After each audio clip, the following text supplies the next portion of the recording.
Assalamualaikum warahmatullahi wabarakatuh. Sahabat beriman, konflik antara Palestina dan Israel terus berlanjut, semakin memanas seiring berjalannya waktu. Kondisi ini mencapai titik puncaknya ketika konferensi tingkat tinggi atau KTT Liga Arab dan KTT luar biasa Organisasi Kerjasama Islam atau OKI digelar untuk mencari solusi atas konflik yang terus berkecamuk. Pertemuan ini yang diadakan di Riyadh, Arab Saudi, dihadiri oleh sejumlah besar negara Islam, termasuk Indonesia. Hasil dari pertemuan ini menghasilkan beberapa keputusan penting.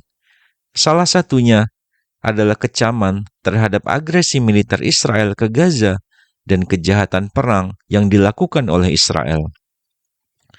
Namun, meskipun banyak negara Islam yang hadir dan mengutuk tindakan Israel, mereka tidak berani memutuskan hubungan kerjasama dengan negara tersebut.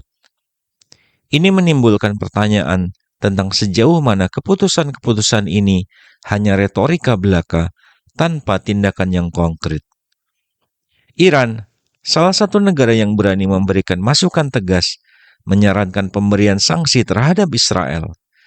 Saran ini mencakup beberapa langkah, seperti mencegah penggunaan alat perang Amerika Serikat di Timur Tengah oleh Israel, membekukan kontak diplomatik dan ekonomi, melarang perdagangan minyak, serta menutup akses penerbangan ke dan dari Israel melalui wilayah negara-negara Islam. Namun sayangnya, saran ini ditolak oleh sejumlah negara. Siapa saja negara-negara ini? Mereka seolah-olah bersatu untuk menyuarakan solidaritas dengan sesama umat Muslim, tetapi pada kenyataannya bertindak sebagai pengkhianat dengan tidak mengambil tindakan tegas terhadap kekejaman yang dilakukan oleh Israel terhadap saudara-saudara kita di Palestina. Mari kita bahas lebih lanjut tentang sikap masing-masing negara. Yang pertama, yaitu Uni Emirat Arab. Uni Emirat Arab menjadi negara ketiga yang berupaya berdiplomasi dengan Israel setelah Mesir dan Yordania. Meskipun Uni Emirat Arab mengutuk tindakan perang Israel, mereka juga mengecam serangan dari pihak Hamas. Uni Emirat Arab menganggap kelompok militan seperti Palestina dan kelompok Islam lainnya sebagai ancaman terhadap stabilitas di Timur Tengah. Meskipun demikian, Uni Emirat Arab mempertahankan hubungan diplomatik dengan Israel, bahkan setelah terjadinya serangan besar-besaran terhadap Gaza. Yang kedua, yaitu Arab Saudi.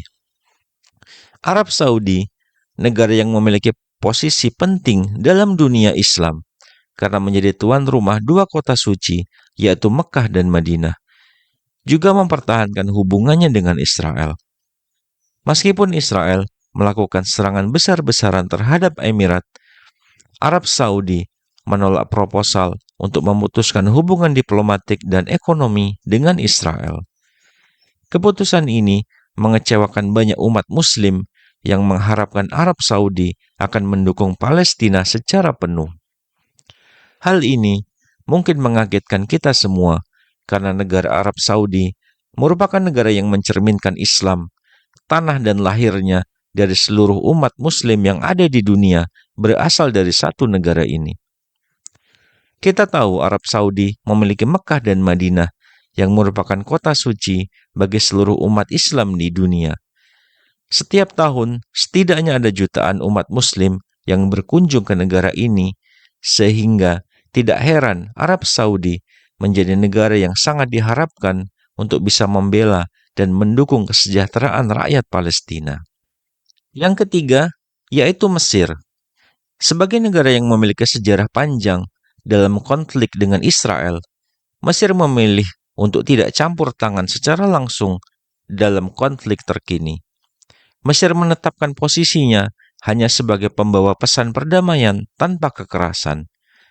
Namun mereka juga memprioritaskan keamanan negara dengan menutup perbatasan dengan Gaza.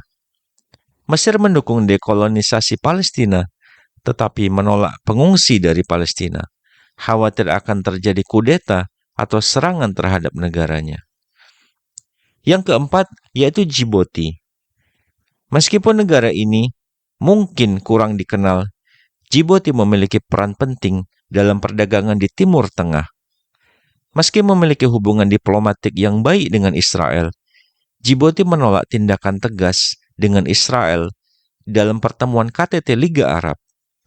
Keputusan ini terlihat sebagai langkah pragmatis untuk menjaga hubungan ekonomi dan keamanan negara. Yang kelima, yaitu Maroko.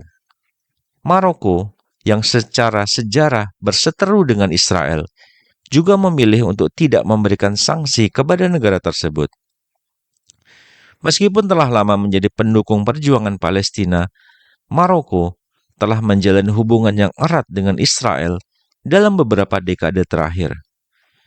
Meski demikian, keputusan Maroko ini menimbulkan polemik di kalangan umat Muslim yang menilai negara tersebut telah mengkhianati solidaritas sesama umat Islam.